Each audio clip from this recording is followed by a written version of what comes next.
everyone, and welcome to WDIM News, my weekly podcast where I talk about sci-fi stuff and some other stuff. Thank you for joining me today. My name is Eric. Well, it's finally here. Happy Strange New Worlds Week. That's right, the first episode of the second season of Star Trek Strange New Worlds will be released by Paramount Plus this Thursday, June 15th. In preparation for that, Paramount released some information about the first 3 episodes of the season, including the official titles and the synopsis. So I want to go over each episode's details and tell you what I think we will be seeing. Also, in the world of Star Trek, another new video game was announced, and this announcement was accompanied by a trailer and release date window. This game also takes place in the TNG era, but unlike Star Trek Resurgence, which was also just released, this game takes place before the events shown on The Next Generation, acting as a sort of prequel for that storied era, which I find pretty interesting. Next, we have some details about the upcoming Babylon 5 film titled The Road Home, including our first look at the upcoming project from JMS and other members of the original cast and crew. If you follow my channel, you already know that I'm very excited for a sci-fi film that will be released later this year on Netflix by director Zack Snyder titled Rebel Moon.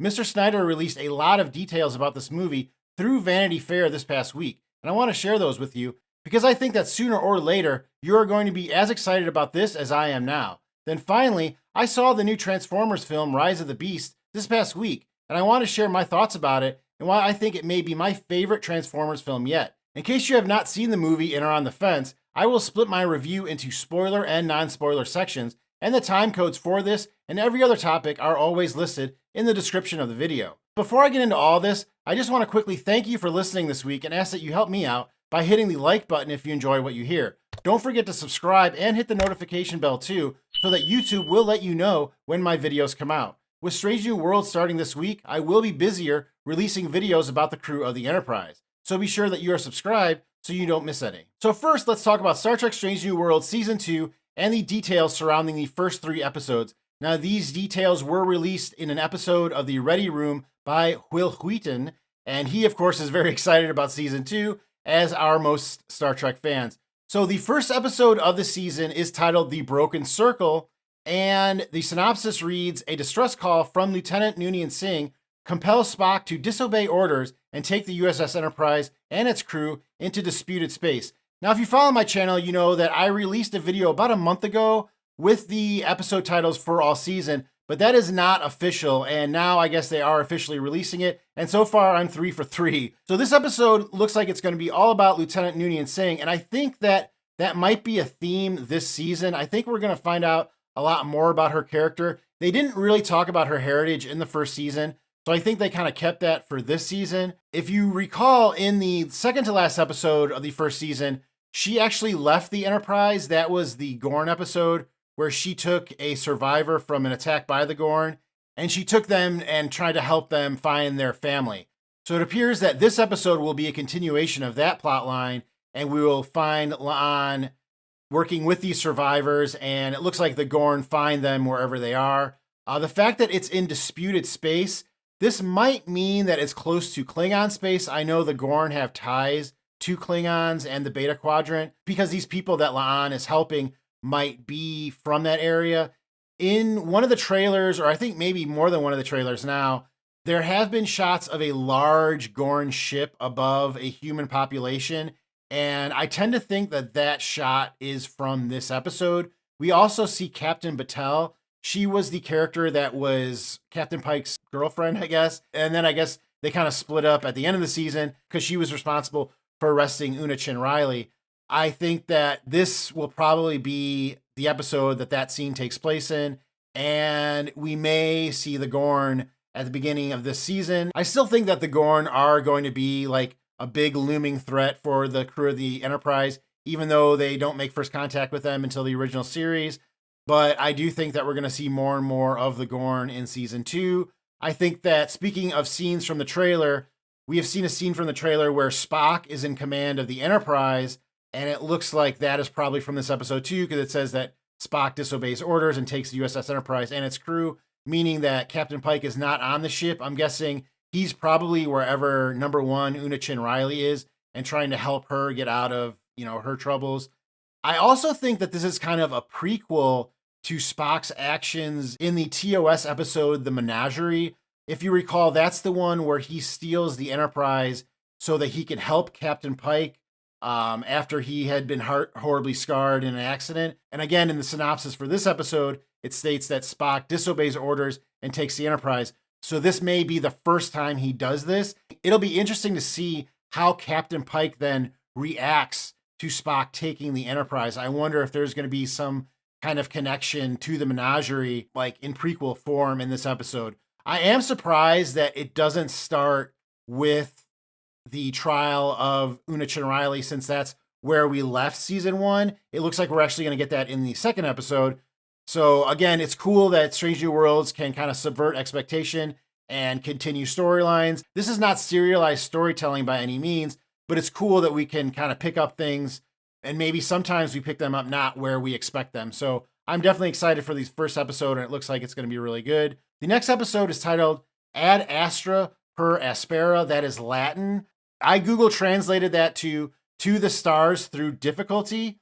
So it looks like this will be the episode that deals with the fallout of season 1, and we will see what happens with Commander Una. The synopsis reads, Commander Una faces court-martial along with possible imprisonment and dishonorable dismissal from Starfleet. We see her in scenes in trailers from future episodes, so I don't think they're going to get rid of her right now. I do think that she is one of these characters that has a clock on her back, because we don't hear about her character at any point during the original series or afterwards, I believe. I know that this is mainly due because the same actress that played her, Majel Barrett Roddenberry, also played Nurse Chapel on the original series, among other parts, but they couldn't have her play both parts. And even in the movies, I think at least in one film, Majel Barrett Roddenberry appears as Nurse Chapel. So we never hear about what happens to number 1 after the cage. This means that eventually something's going to happen to her, and she's either going to be killed or something else is going to happen. I have in the past kind of guessed that maybe she joined Section 31 because of her unique biology and that she's been genetically modified. It would make sense that Section 31 would allow her to remain in Starfleet while being a member of Section 31. You know, it'd be one of those like backhanded backroom deals that they make, and we've seen Starfleet do that before, and definitely Section 31 would do that. We also know that a Section 31 film is coming in whenever the writer strike is over, and soon to be the actor strike. So there's that too. Maybe this could lead to Rebecca Romijn having a role in that film, which would be really cool, having her share the screen with Michelle Yeoh. I do think that this will be one of those classic Star Trek courtroom episodes that we've gotten before, like Measure of a Man, and I'm sure Captain Pike will come to her defense. But again, eventually she is going to leave. Kind of like Ortegas, we know that eventually she is going to be off the ship because Lieutenant Sulu eventually is the person in the chair on the Enterprise. So it's kind of morbid if they keep killing these characters off like they did with Hemmer in season 1, just to get to the characters that we know on the original series. And if they keep killing characters off, like, does that make us like our beloved characters less? Because, like, man, how many engineers had to die for Scotty to become an engineer? I said this in my breakdown of one of the trailers where they introduced Carol Kane's character. I think that she's wearing 2 badges because she's not just a member of Starfleet. She's like a member of like another aliens, like Federation or something. So that maybe she's an exchange officer. That would be a really smart way to get someone on and off the ship without killing them, is that they're an exchange officer. They're only going to serve on the Enterprise for, 1 year or 2 years or whatever. We've seen this many times before on Star Trek. Commander Riker served on a Klingon ship very briefly. I think that this will be kind of in the vein of those episodes that we have seen before, and we will see Commander Una back on the ship. Next, we have an episode that I'm sure a lot of people are going to be excited for, and that is Tomorrow and Tomorrow and Tomorrow. The synopsis for this episode reads, La'an travels back in time to 21st century Earth to prevent an attack which will alter humanity's future history. This quote, Tomorrow and Tomorrow and Tomorrow, is actually from Shakespeare. It's from Macbeth, and it's about first chances, second chances, fleeting chances, and only chances, and the fear that time is running out. This is almost definitely the time travel episode that we have seen pictures and scenes from in the trailers, with La'an and James Kirk going back in time. I say James Kirk because in different points in different trailers, we have seen a James Kirk wearing a lieutenant's uniform and also a James Kirk wearing a captain's uniform. So I actually think that this episode may be where we see a Captain Kirk, played by Paul Wesley, come back in time and work with La'an to stop something in the 21st century. I really, really, really hope that this episode goes into Khan Noonien Singh, because if we're talking about the 21st century, Khan Noonien Singh, I believe in canon, is still happened in the 1990s. I don't know if they've changed that at all, or maybe behind the scenes they've changed it and we just don't know it yet. But in the original canon, Khan ruled on Earth, or part of Earth, during the 90s. So this episode has La'an and Kirk traveling to 21st century Earth. This will be after Khan's rule and probably after he has been jettisoned into space, but we may still see some of the ramifications of what Khan did on Earth. I think it's also interesting that in the last episode of season 1, A Quality of Mercy, it showed La'an as a commander on the USS Farragut under James Kirk. So there's obviously some kind of connection between Kirk and La'an, even more so than the fact that her ancestor will eventually be, Kirk's greatest foe, So it's really interesting what they're doing with this. I really have to give it to Akiva Goldsman and the writers at Strange New Worlds. I thought that they would kind of shy away from canon being right before the original series, but man, they are going right after it. I mean, geez, in the first season, we had Cybok. Nobody thought we would see Cybok ever again. And they have a full episode where it's all leading to Cybok. And it looks like with the Gorn, they're doing the same thing, even though we don't have first contact with the Gorn until the TOS episode, The Arena. They're still using them, and they're using them again and again. Now it looks like they're using time travel and James Kirk, as well as his connection to La'an.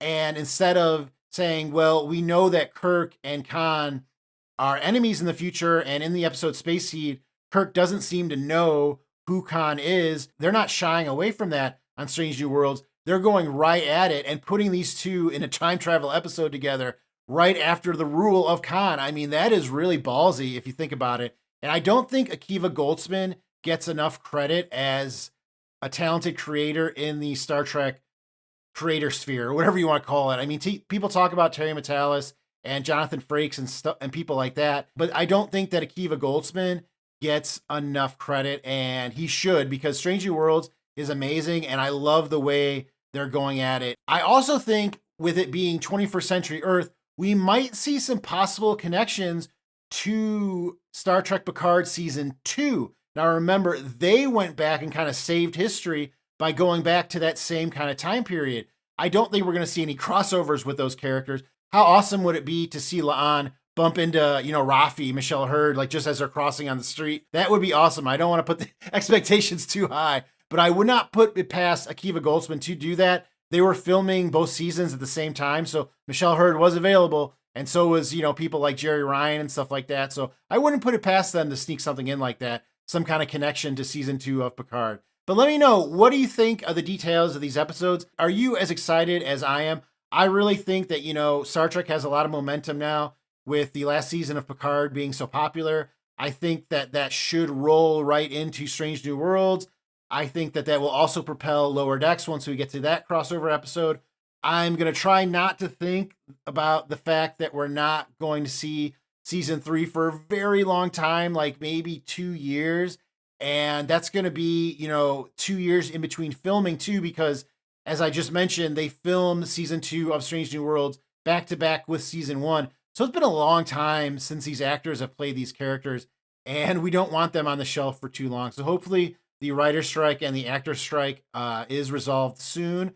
I know the actors haven't gone on strike yet, but that is just weeks or days away, depending on when you watch this video. But I digress. Anyway, what do you think about these details, and how excited are you for Star Trek Strange New Worlds Season 2? All right, now let me calm down a bit, and let's talk about the brand new Star Trek video game that was announced for PC and Mac just this past week. Now, you may have heard about Star Trek Resurgence. That is a game that was also just released And I actually did a live stream playing about an hour of that game on my channel last week. So if you want to check that out, it's on my homepage. Just go to WDIM on YouTube and you'll see the live stream right there. It was a lot of fun. I'll probably do one again in the future if you want to join me. I think over 100 people in all checked it out, which was pretty cool. I thought I was going to get about 20 people and I got 5 times that. So, and I appreciate Chuck and Dustin and others who came out and supported me and did a lot of nice comments and stuff like that. So that was a lot of fun. I hope to do another Star Trek Resurgence live stream in the future, and I'll let you guys know about it. But anyway, back to this game, which is called Star Trek Infinite. So this will be a strategy-based game, different from Star Trek Resurgence. Star Trek Resurgence is a Telltale type game, easy for me to say. And that basically means you choose your own adventure. Like it gives you 3 options and you choose one and you kind of go like that. A strategy game is kind of like in the vein of StarCraft or Age of Empires, if you're familiar with those games, where you have like a base or something that you're trying to build up. Like you start with like little drones and you build it up, and then eventually you have to attack and conquer other parts of the map, that kind of thing. This is the official press release for the game. It says that the game's press release notes players will run an entire fleet within the Star Trek universe, and players will command one of 4 major powers in the galaxy: the United Federation of Planets, Romulan Star Empire, Cardassian Union, or Klingon Empire. Each faction has individualized traits, stories, quests, and more to make their play feel distinct. The developer promises more information during Captain Picard Day on June 16th. So that's this week. So this week we will get more information on this. The trailer they released is really short. It's really only about like 10 or 20 seconds of gameplay. It's like one thing happens and then you kind of see a couple ships and then it's like, oh, this new game is coming. But the details state that it is set in the decades before TNG, which is interesting because the cover shows Picard, Dukat, Gowron, and Taris. So Picard wouldn't even be on the Enterprise yet, I don't think. Dukat would still be the head of the Bajoran occupation. Gowron would not yet be Chancellor and would be serving somewhere in the Klingon Empire.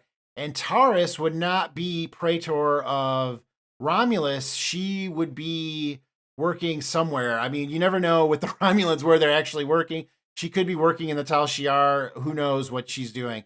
But so it looks like we're going to get maybe prequel stories for those characters, which I think is super cool. I mean, knowing about Picard, we know a lot about Picard's past, but right before, his time on the Stargazer, we know bits and pieces, but not too much. So there is a lot of meat on that bone. They could do a lot with it. But with Dukat, Gowron, and Taris, we don't know anything about them. So they could really make some cool stories. I mean, Dukat, with his connection to the Bajoran occupation, I mean, they could do a lot. I mean, what we know about Dukat's past from DS9, he was not a good guy. Kind of a ladies' man, though, but not really a good guy. But like I said, the trailer doesn't show that much. It does show what looks like a Federation fleet being attacked by the Borg, but that would change canon because the Borg don't get it introduced till much later in the Next Generation. So maybe this takes place before and during and after the events of the Next Generation. I'm not sure, but I did think it was odd that a Borg cube was listed in the trailer when it says this takes place decades before TNG. But it does look cool. I mean, I like strategy style games. StarCraft is a game that I play a lot still to this day. Warcraft before that. Age of Empires is a really cool game too. So I like strategy based games. They're definitely a good way to waste some time. Like whenever I play StarCraft, just an hour goes by and I don't even realize it. So I'm excited for this game. I'll definitely be playing it when it comes out. And maybe I'll be doing a live stream of Star Trek Infinite as well. So let me know, are you excited about this game? I do think it's cool that all these new games are coming out for Star Trek. It shows you how much more popular the IP is getting if these game developers will release games and see them as being profitable. So let me know, what do you think of this game? Will you be buying it? Will you be playing it? And will you be watching me do a live stream of it? So now let's talk about another cool upcoming sci-fi event. And that is the next film in the Babylon 5 franchise titled The Road Home. Now, if you're not familiar with this story at all, I did release an in-depth video about it about a month ago as well, a few weeks ago. So I will list that in the description if you want to check it out. I'm not going to repeat myself and go over everything, but if you do want to check out those details, you definitely want to check out that video. So this week we had the first images released by JMS, J. Michael Straczynski, from the upcoming animated film. And I think they look pretty cool. I like the animation style. It definitely looks like an adult animation style. I was worried about that. But this is what JMS had to say about the pictures. Folks have been asking what style would be used for the B5 animated movie. During the Phoenix Fan Fusion Convention, with Warner's permission, I showed the first images from the movie Seen Anywhere. They have now kindly given the go-ahead to post them online as well, so here we go. There are 4 pictures in total, and they show who I believe to be Dr. Stephen Franklin, Zathras, Lanier, Delin, and John Sheridan, as well as the new logo for the movie. I think they look realistic without going overboard into like the Uncanny Valley kind of like MCU kind of animation. The characters look well drawn too. They look like they're live action characters. Unfortunately, we don't obviously get to hear what they sound like because some of these characters will be voiced by actors that are not the original because the originals are no longer with us. But I do think that the release of these images means that we will be seeing a trailer very soon, possibly this week. I know that when the original announcement for this movie was made, JMS said that we would get a trailer very soon as well as a release date. And I'm actually surprised that we're here weeks later and we don't have either yet. So I think that at least before the end of June, we will see a trailer for Babylon 5: The Road Home, as well as a release date with that trailer. Again, that will be released on HBO Max or Max. I can't stop calling it HBO Max. And it will be a continuing story from the characters on Babylon 5. I'm not sure when it takes place. I don't think JMS said that. But seeing John Sheridan on there and the way they have him drawn, it does look like this takes place after the events of the series. But the original details did include something about them going to different universes and different realities and different timelines. So maybe these characters are from different timelines and stuff like that. I didn't notice anything specific from the pictures that would say they're from another timeline. But I'm also not the biggest Babylon 5 buff that's out there. Like I've watched the original series probably half a dozen times, but I haven't like watched all the sequel movies and all the like accompanied stuff like with that. So I don't know a ton of what has happened after the end of the series and canon. So maybe people that do could educate us in the comments below, and maybe you guys picked up on something I didn't. But I do like these pictures. I'm still excited for this movie. I want to see a trailer, and I definitely want to know when this is coming out. But let me know after seeing these pictures, what do you think? Are you excited for Babylon 5: The Road Home? I know in the comments of my video about this, there was a lot of people like, I don't know about animation. I can't really get into it. I think that this animation looks pretty easy to get along with. I don't think that it looks that crazy, and the characters look pretty dead on to what they did in the show. So let me know, do these images make you want to watch the movie more? Or are you still like, I'm just not watching animation, even though I love Babylon 5? Let me know in the comments. Okay, so now let's talk about a movie that I can't wait for, and that is Rebel Moon. We don't know that many details about it. There's just been a couple of interviews with Zack Snyder, who's talked about it quite a bit over the past year. But besides the fact that it's a huge movie that has a huge scale and started out as one film and now is 2 or 3 movies, and that it started out as a Star Wars script, we don't know that much about the actual movie. Well, that changed this week when Vanity Fair did a huge piece about this film, and it showed a ton. Now, I could do a whole video just on that, and I know that not everybody is into Rebel Moon yet. So I'm just going to give you the Cliff's Notes of that article so that maybe you could get excited about this movie too. Because like I said, I think this is going to be really cool. I'm a big fan of Zack Snyder.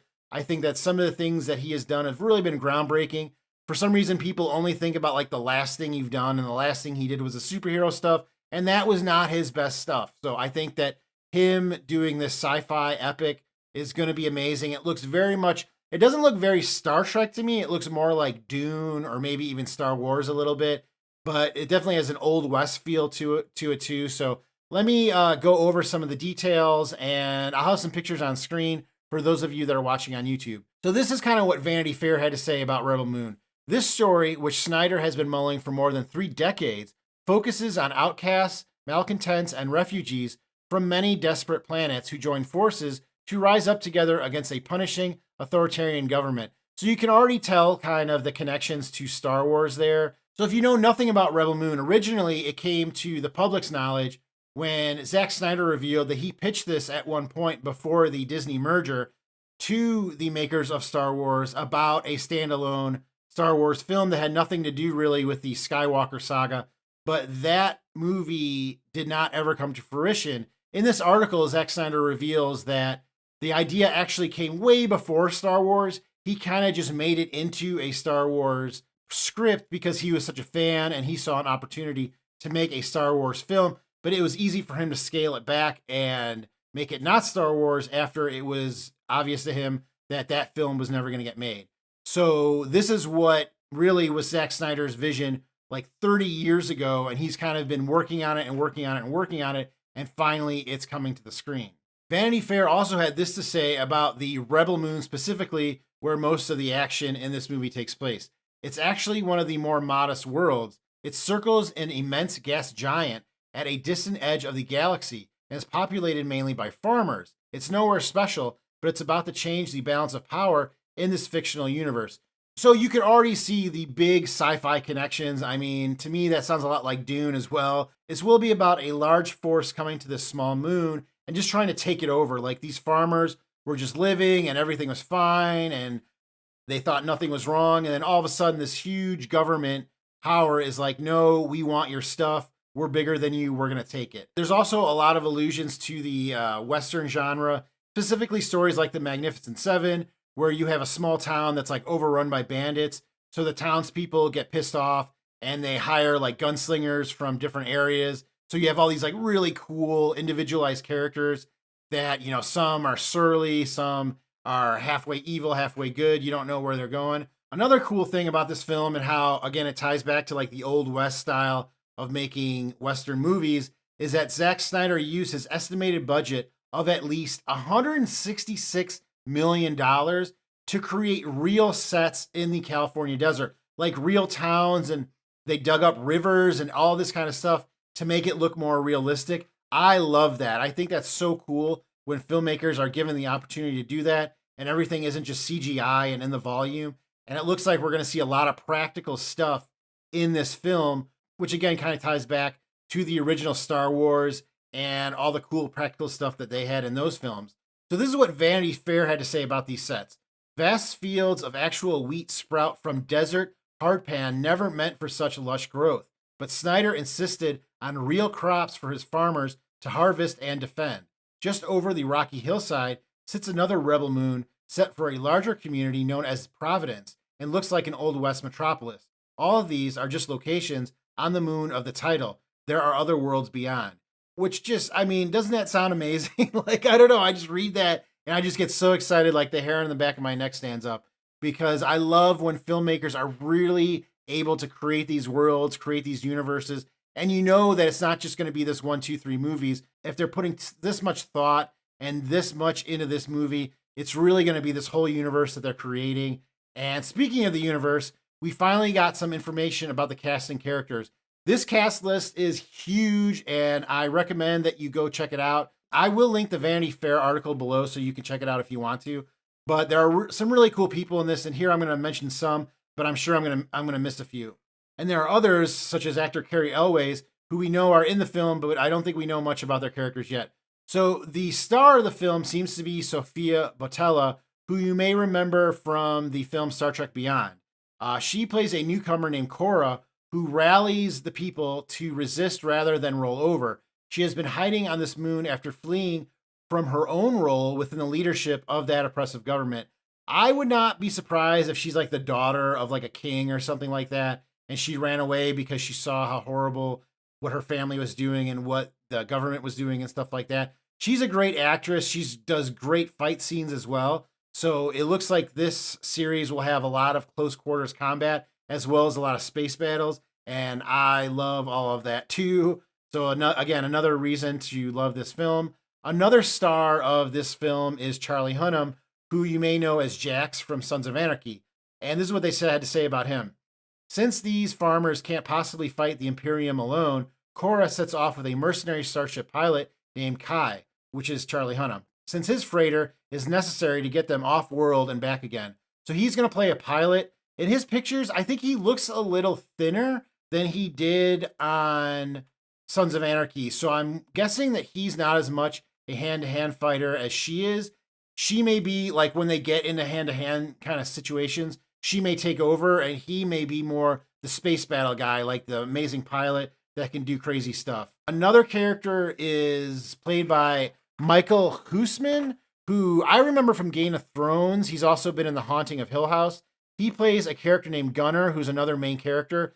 He's a handsome but meek farmer she has befriended, while the pilot Kai has seen a lot of fighting and knows the back channels to various other guns for hire. Gunnar is naive and the world outside his village. I think this is probably our POV character. A POV character kind of puts the viewer in the movie, and whenever you hear of a naive character, it's usually the POV character because they don't know what's going on around them. And just like the viewer, they don't know what's going on around them either because this is our first movie in this universe. An interesting side note, the actor who plays this character played a character named Dario Naharis in Game of Thrones. He was not the first actor to play that character. Another actor played him first, and he was played by Ed Skrein. That actor also plays a different character in this movie. So I thought that was kind of weird. Like maybe Zack Snyder really liked that character from Game of Thrones. He was like, I need not one, but both those actors in this movie. I like both actors. Ed Skrein is playing a villain in this movie. He's a really good villain. He was the villain in Deadpool. But this next character really has my interest piqued because they look amazing, and I feel like we haven't even seen what they can do yet. So another member with an axe to grind actually wields 2 flaming swords. Now, flaming swords, you're like, you mean lightsabers? Okay, so maybe this character is another holdover from the Star Wars, but let's just move on. South Korean actor Donna Bae plays Nemesis, a sword master who is partially mechanical. These swords are powered by the gauntlets that she holds. These gauntlets are these ancient artifacts from her homeworld, and part of the rite of passage of being a warrior in her world is you have to cut off your arm and then you put these kind of robot arms on. That allows her to wield these molten metal blades. So that sounds crazy. Like apparently she's just going to have 2 arms that are flaming metal swords, but I can't wait to see her in action. You know that's going to be cool. Seeing like a cyborg with 2 flaming swords for arms. I mean, geez, how can you not be excited for this movie? Again, there are a lot of other people in this. For instance, Anthony Hopkins voices an old robot. But yeah, I just think this movie is going to be amazing. I can't wait for it to come out. It's supposed to come out in the end of December. I think December 27th, I believe, is the date. There hasn't been a full trailer released. Netflix released like a sizzle reel for movies that they are releasing in 2023 a few months ago. And there were a couple of scenes from Rebel Moon in that trailer. There was one of this huge ship that apparently holds like 8,000 soldiers and all these drop ships. I don't know if you can tell, but I'm super excited for this movie. I think that the more that comes out about it, more sci-fi fans will kind of peek their heads and be like, "Hey, what's going on over there? Let's see what's going on with Rebel Moon." So if you follow this channel, you'll be the first ones to know anything about it because anytime I hear something about it, I'm going to talk about it on my podcast. So let me know, what do you think about this? Does this sound cool to you? Are you going to look into it more, or do you wish I would stop talking about it, or maybe talk about it with less enthusiasm? I don't know. But I think it's going to be awesome. I get excited about silly stuff like this. I guess that's why I started a sci-fi podcast. But let me know, what do you think about Rebel Moon? And are you going to see it when it comes out later this year on Netflix? All right, so now let's talk about my review of Transformers Rise of the Beast. Now, again, I'm going to start out with a non-spoiler review. So if you are kind of on the fence, I really think you should listen to this review about this movie. I'm not going to go into spoilers. And I think that you should give this movie a chance, especially if you are a fan of the Transformers. But then after I go into my spoiler part, I will let you know, and there will be time codes below if you want to skip around. So the basic story of Transformers is kind of like the worst part of this movie. Again, I said I really like this movie, but all the Transformer movies are kind of about the same thing. There's always like this MacGuffin that will recharge the planet Cybertron, which is where the Autobots and the Decepticons and all the other and most of the other Transformers come from. And you know, the good robots and the bad robots are going after it. This movie takes place in 1994, so it's a prequel to most of the Transformers live action films, except for Bumblebee. If you saw the movie Bumblebee, which was released a couple years ago, that happened before this. So this does happen, I guess, in that timeline. I'm going to talk about that in spoilers a little bit more because I think there's part of this movie that doesn't make sense in the timeline of the films, and it kind of confused me a little bit.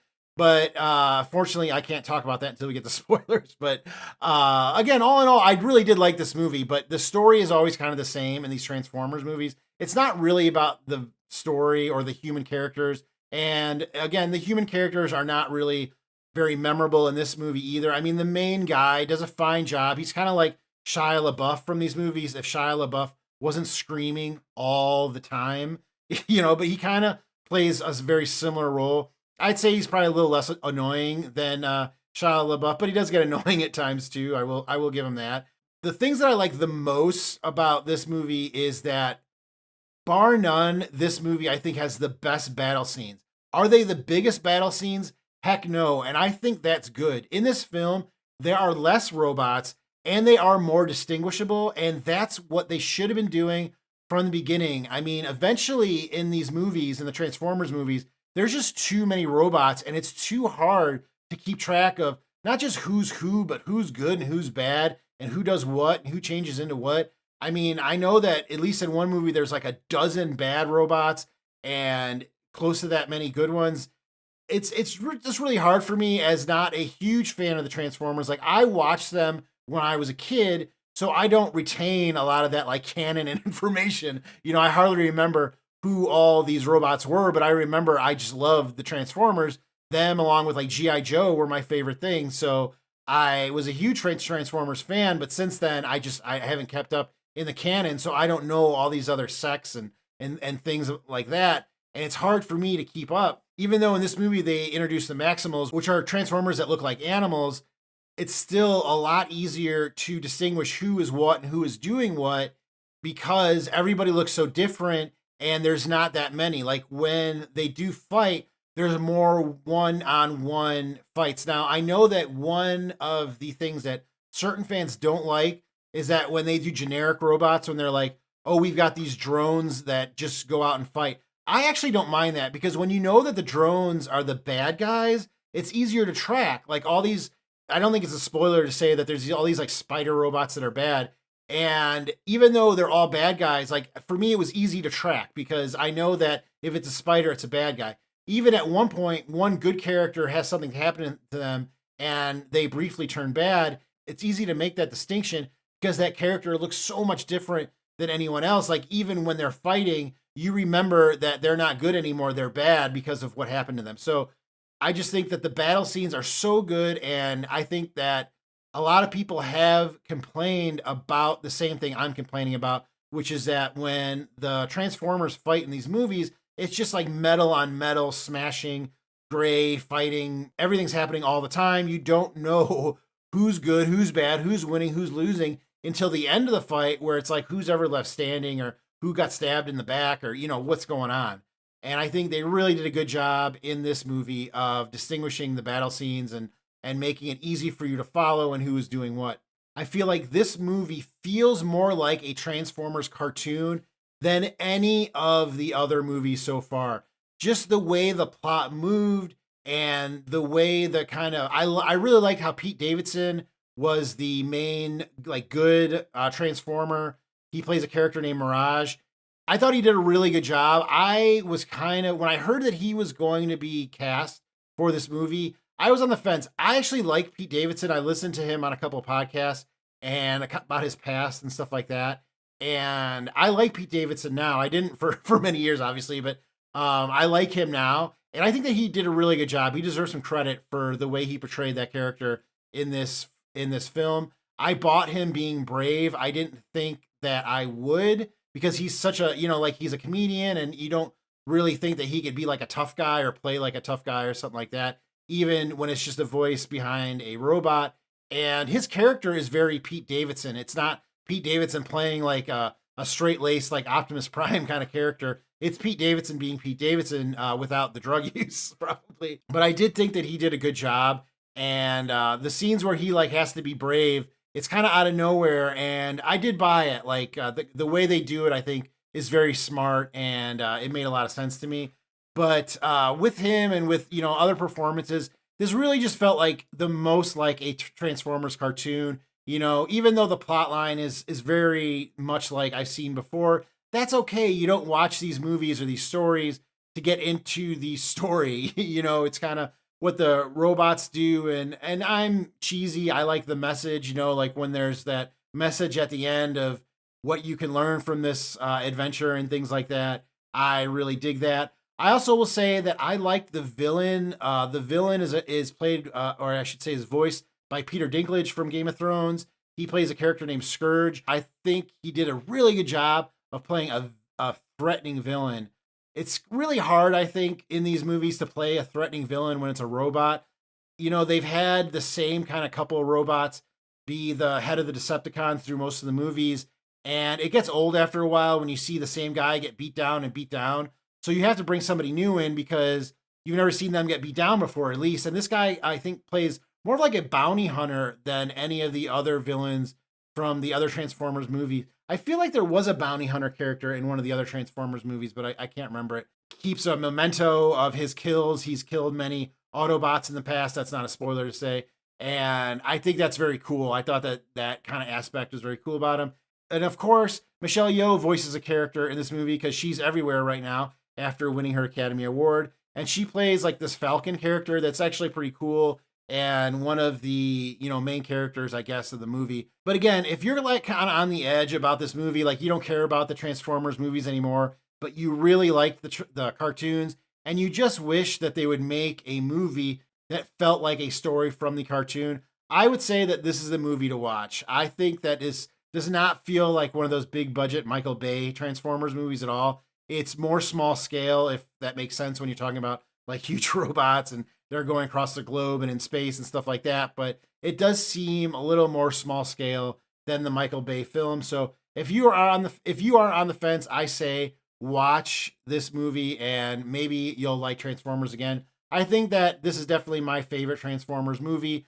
I know that I said that it wasn't perfect, and I'm going to talk about a few other things in the spoiler section that I thought weren't perfect, but I don't think you're going into Transformers and expecting The Godfather.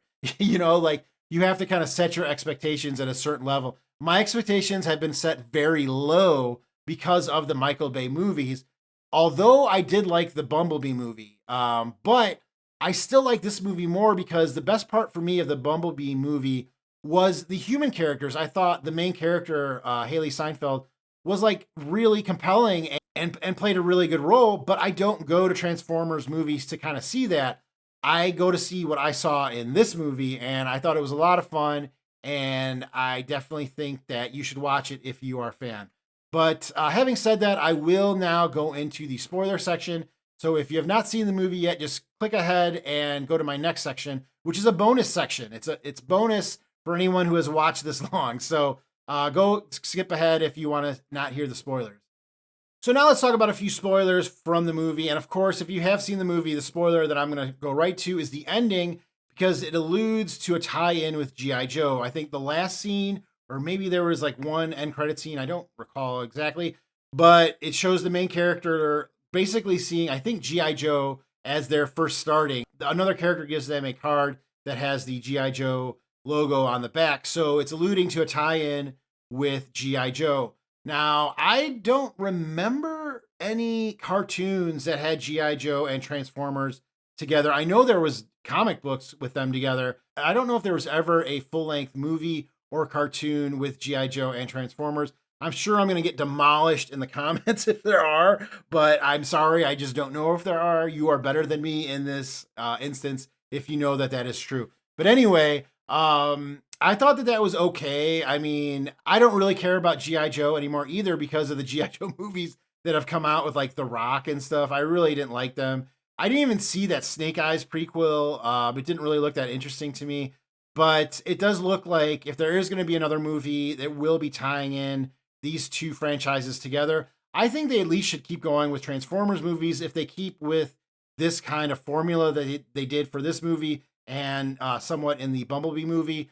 I don't want to go back to the days of Michael Bay, but having a movie with G.I. Joe, again, I think they need to do with G.I. Joe what they did with Transformers in these last two movies, which is make the public care about G.I. Joe again. I don't know that anybody wants to see another G.I. Joe movie. So having them, with Transformers, maybe people will get interested in them again. But I think that the best thing to do would be to release another G.I. Joe movie that people actually like, and then have those two groups of characters come together. Because if you have some momentum with Transformers again, and then you bring in G.I. Joe and nobody cares, well, then now you're killing Transformers for no reason. You're cutting your nose to spite your face or something like that. So I don't know if I love the idea of G.I. Joe and Transformers. I would rather just see them keep making Transformers films in this kind of vein. But we'll see. It does look like they're going to have some tie-in with G.I. Joe. As far as specific things I liked and didn't like throughout the movie, one line I really liked, and you may have missed it because it's pretty quick. There is a line that Pete Davidson states about Marky Mark leaving the Funky Bunch.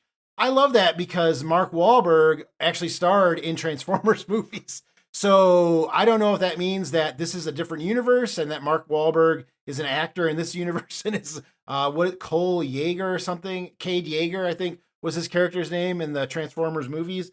I don't know what this means, but I just thought it was so funny that just in some like random scene, Pete Davidson as Mirage says something about Marky Mark leaving the Funky Bunch. I really laughed about that for like a couple of seconds. Like I thought that was really smart and probably one of my favorite like little scenes in the movie.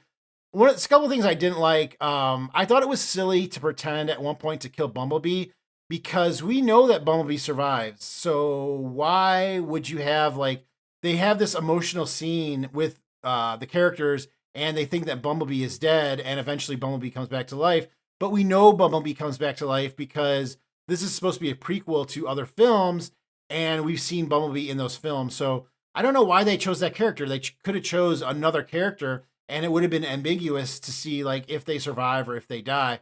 But they chose to use a character that we know survives. So I just thought that was kind of like a waste. Like why have you're not going to have any emotional resonance here because we know the character's not going to die. I also didn't love that eventually, the main character, Diaz was his last name. I don't remember his first name.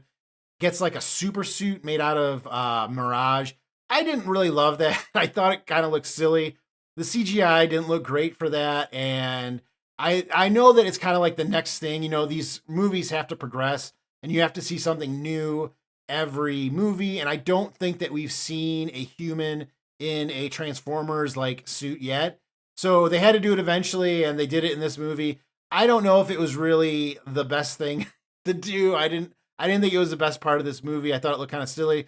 The whole time I was just thinking like, wow, that would have killed him or broke him apart in a million pieces. Like, I don't understand how he's moving like that. I get that he's in a suit, but he's still a human being. So you can't like twist your arms. My head was just taken out of it. I didn't buy the human character in like a Transformers super suit.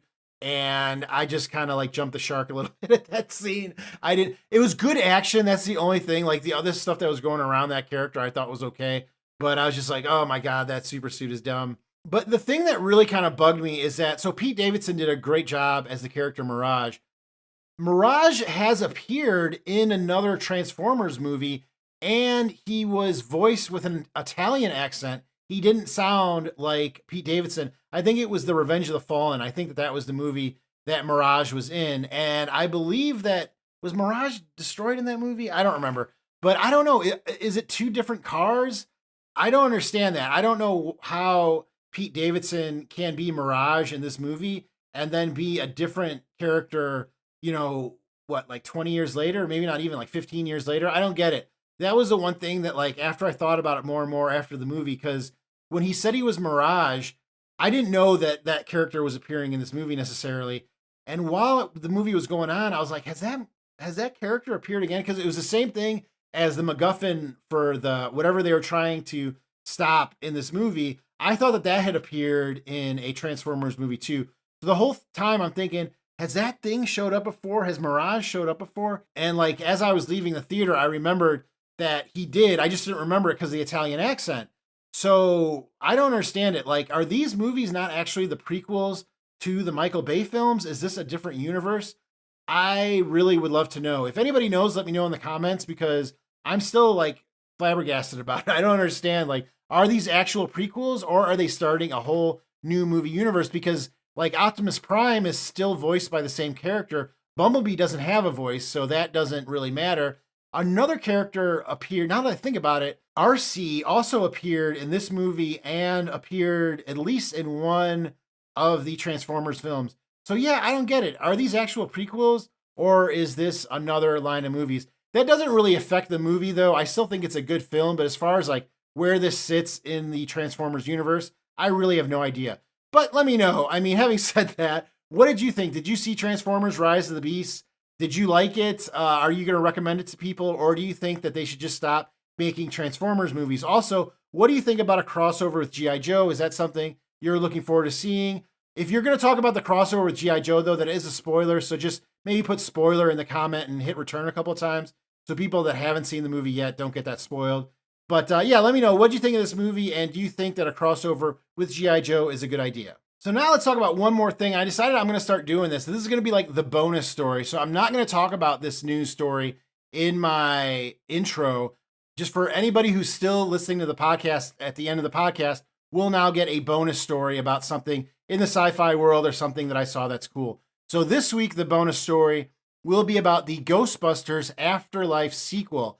Afterlife is the film that came out last year, I believe, and starred a few people from the original Ghostbusters, but mainly it was Paul Rudd and Carrie Coon, as well as the kids Finn Wolfhard and McKenna Grace. I thought that Ghostbusters Afterlife was okay. I would probably, I don't know, maybe put it on par with Ghostbusters 2. Maybe not better, maybe not worse. Definitely not as good as the original Ghostbusters, but it looks like we are getting a sequel to that film, and it will be released this year. Just so far, we only have a poster for it, which shows the well-known emblem of the Ghostbusters covered in ice. Now, obviously, this has something to do with ice or freezing temperatures. I tend to believe that this may have something to do with hell freezing over. That's a phrase that many people have said before. And, you know, the old story for zombies is when there's no more room in hell, that's when zombies will roam the earth. So I think that this sequel will probably have something to do with hell freezing over. And that's why we're starting to see more ghosts or maybe even zombies. This will be a sequel to Afterlife specifically, so Paul Rudd, Carrie Coon, and others will be returning for this movie, which right now does not have a title. It's just known right now as the Afterlife sequel. Also, Dan Aykroyd, Ernie Hudson, and Annie Potts from the original Ghostbusters series will also be returning. I have not been able to confirm Bill Murray's involvement. I think that he was originally announced to be returning. He was involved in the movie Afterlife, but there's been some stuff that's happened with Bill Murray behind the scenes that has caused him to not appear as many things as he thought he might.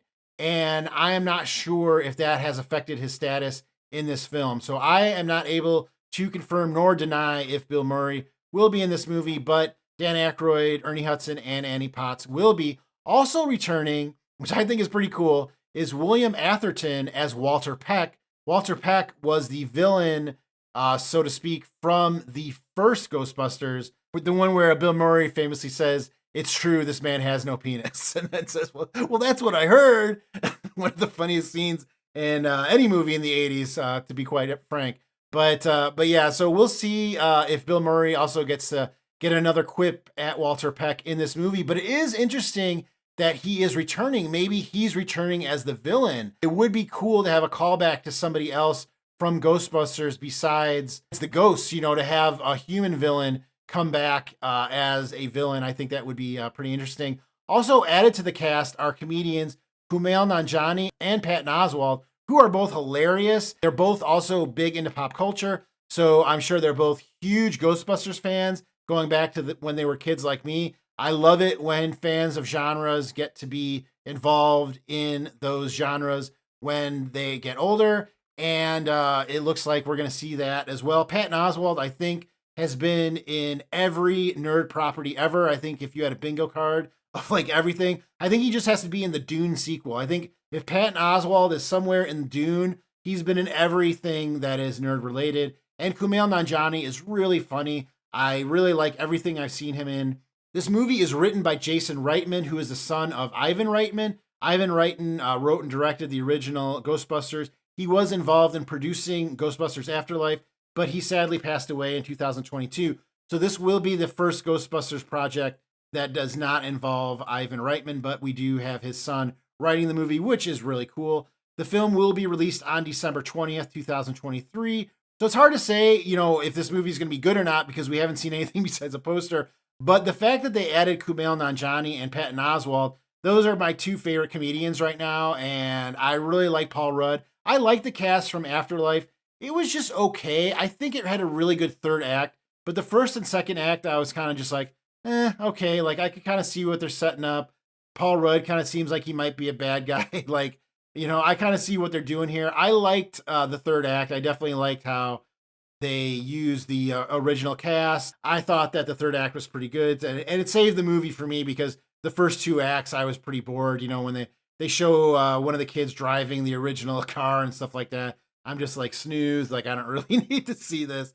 But anyway, I thought that it was okay, but I'll definitely watch this movie. And maybe the fact that Kumail Nanjiani and Patton Oswalt, along with Paul Rudd and Carrie Coon, are involved in this, as well as the return of Walter Peck, gets me maybe a little more excited than I was for Ghostbusters Afterlife. But the fact that a poster was released probably means that a trailer is not far behind. The new Indiana Jones movie is coming out soon, so I would not be surprised if they attach a Ghostbusters trailer to the Indiana Jones movie, since obviously those are both movies that are rekindling nostalgia from the 80s. But let me know, are you excited for a Ghostbusters sequel? Did you watch Ghostbusters Afterlife? What did you think of that? I thought it was okay. Like I said, not my favorite Ghostbusters movie, but probably not the worst one either. I do like the new additions to this cast, so I'm probably a little more excited for this movie than I was Afterlife. But let me know, what do you think about this news, and are you excited for more Ghostbusters? Well, that's all I have this time. Thank you very much for joining me. Remember, the best way to support me is to smash that like button if you enjoyed what you heard, and to also subscribe and hit the bell for future videos. Also, I really encourage you to check out my live stream from last week. It was a lot of fun, and you get to see some of the game Star Trek Resurgence. Thank you again for listening, and I will see you next time on WDIM News.